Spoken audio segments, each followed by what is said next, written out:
les avocats font partie aussi du fonctionnement de la justice. Donc vous êtes parmi les personnes qui devraient aussi répondre sur l'administration de la justice. Je vous donne la réponse à la mauvaise administration de la justice. C'est dans la Constitution, madame.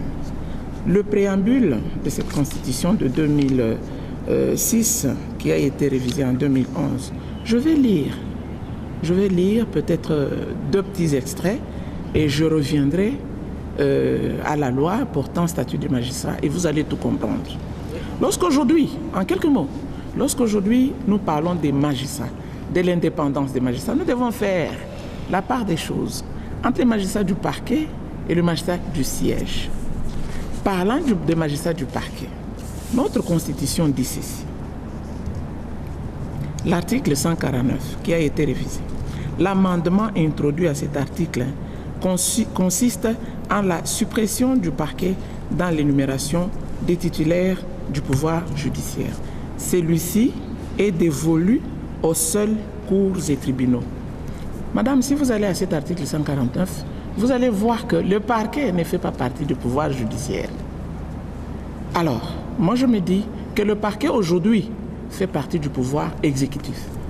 En vertu de l'injonction que ce pouvoir a sur le parquet. Parce que la Constitution est claire. On ne peut pas parler de l'indépendance du magistrat du parquet. Vous comprenez que lorsque j'ai un dossier en instruction au parquet et que le magistrat n'est pas indépendant, le dossier sera en difficulté d'aboutir par un jugement équitable. Parce que le magistrat qui instruit reçoit les injonctions du pouvoir exécutif en violation même du principe de séparation du pouvoir. Là, déjà, il y a un problème. Donc, les magistrats du parquet ne sont pas indépendants. Mais les magistrats du parquet ne sont pas... D'abord, ils ne font pas partie du pouvoir judiciaire. C'est la Constitution qui le dit. Lorsque vous lisez l'article 149, j'y vais rapidement. On vous dit le pouvoir judiciaire est dévolu aux cours et tribunaux qui sont la Cour constitutionnelle, la Cour de cassation, le Conseil d'État, la Haute Cour militaire ainsi que les cours et tribunaux civils et militaires. Monsieur le procureur, pour ça, est-ce qu'il s'agit d'une omission ou bien Maître Mouchi a vraiment raison? Non. Le parquet font effectivement partie du pouvoir judiciaire. Le débat qui a été soulevé lors de la révision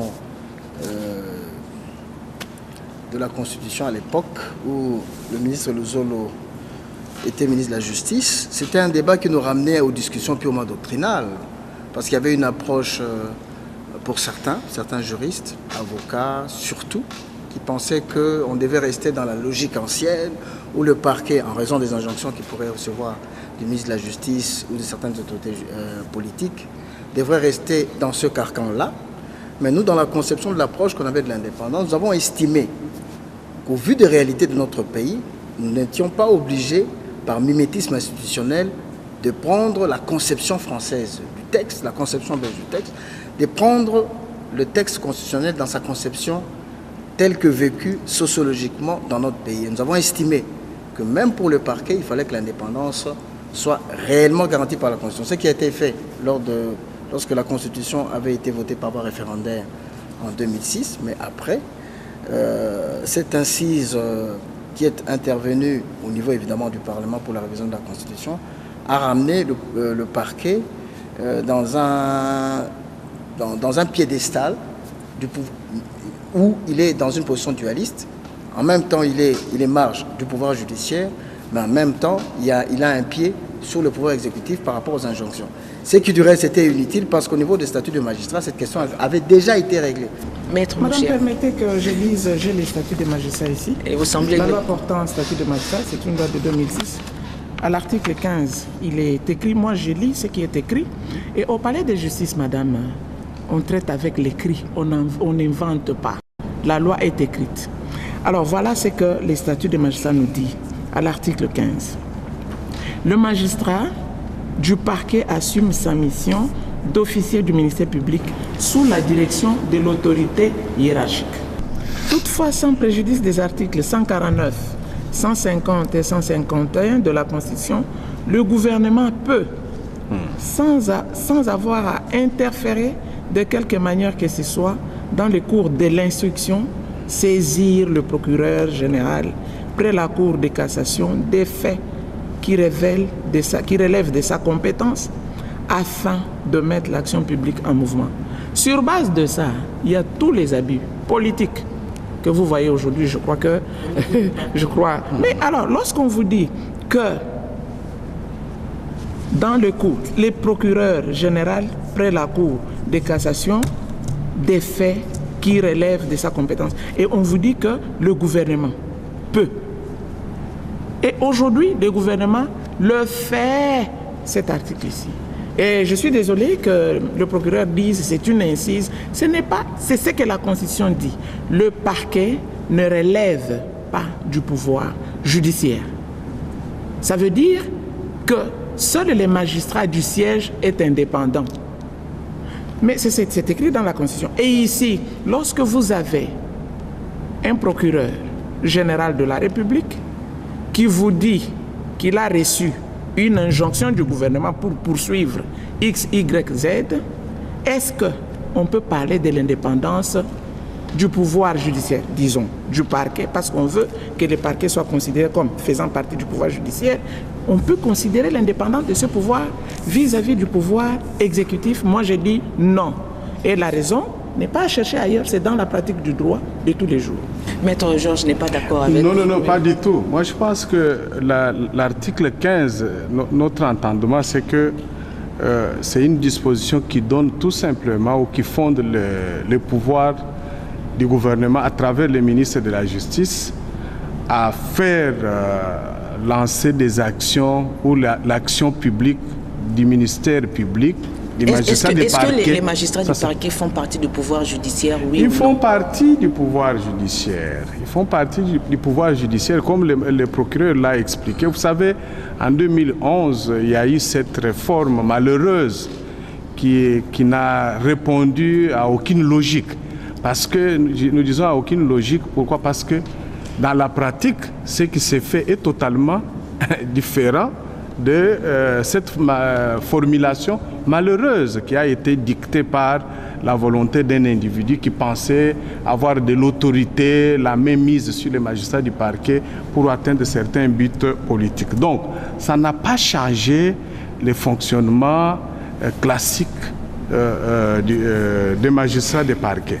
Pourquoi je l'ai dit? Parce que même en se basant sur l'article 15, dans la pratique, lorsque le ministre de la Justice fait injonction au procureur général de la République ou au procureur général de lancer une action sur des faits considérés comme des faits infractionnels, ces derniers, c'est-à-dire l'OMP, reste toujours indépendant.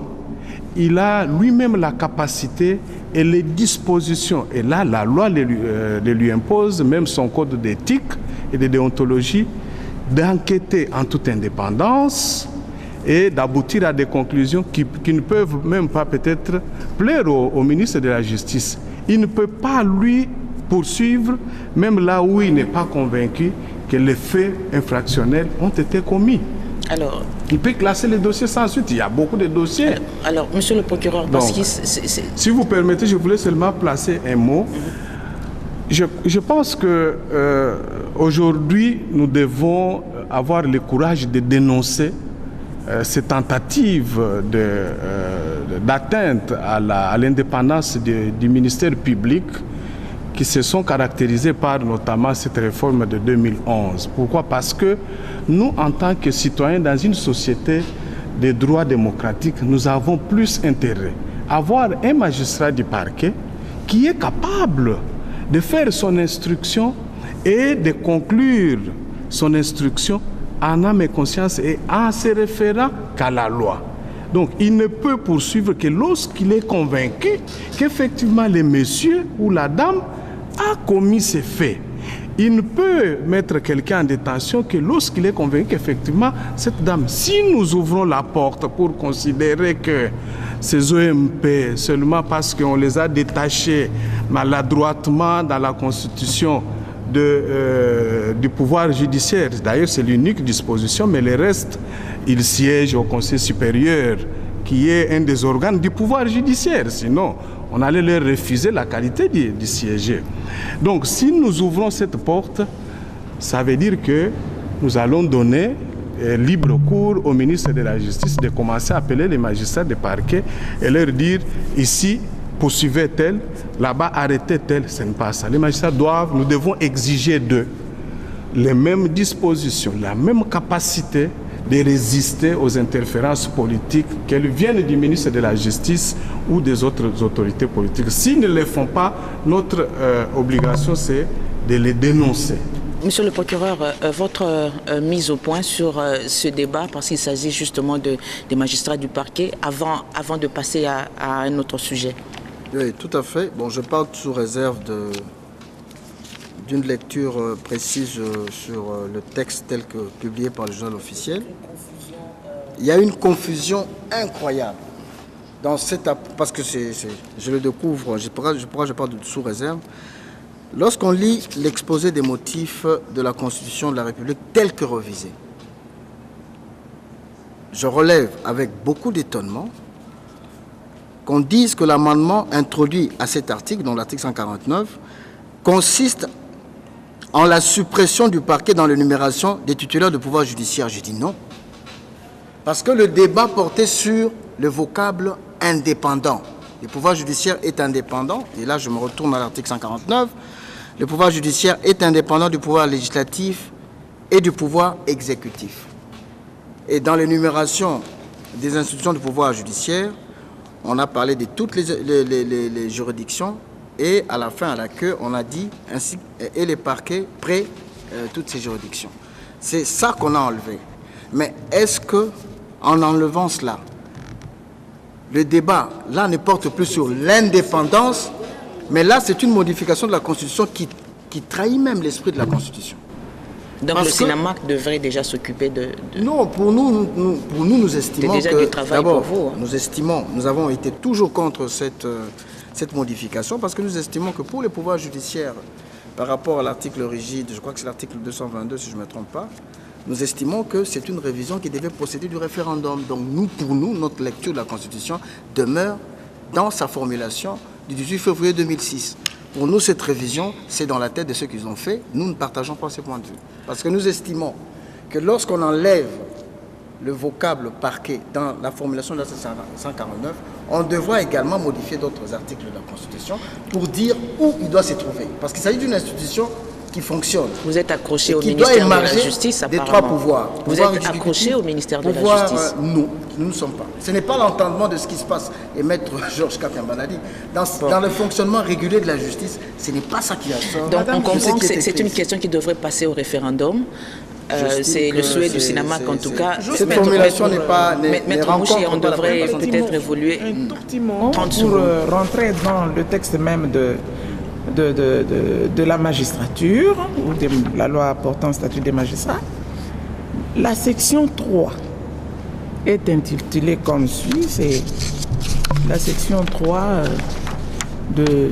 Statut de magistrat. Oui, c'est du chapitre 1er. Cette section 3 dit ceci: de l'inamovibilité du juge et de l'indépendance du magistrat du parquet. Je crois que ne fût-ce que par cet intitulé, vous comprenez que le texte qui suit fait un distinguo entre le juge qui est magistrat du siège et le magistrat du parquet. Et pour le magistrat du parquet, on précise, et de l'indépendance du magistrat du parquet. Ça veut dire, lorsque vous lisez les textes, cette indépendance dépend du bon vouloir du gouvernement qui donne des injonctions. Et lorsque j'entends ici qu'il y a des coquilles dans la Constitution, on n'est pas d'accord, moi je vous dis qu'au palais, tout le travail de l'avocat, parce qu'il s'agit de l'avocat que je suis, tout le travail de l'avocat s'est fait sur base des textes. Et le magistrat n'est pas en dehors du texte, qu'il soit du siège ou du parquet. Donc le texte majeur que nous avons ici, c'est la Constitution sur base de laquelle toutes les lois sont produites. Donc je pense qu'il est quand même important qu'on puisse relire ces textes.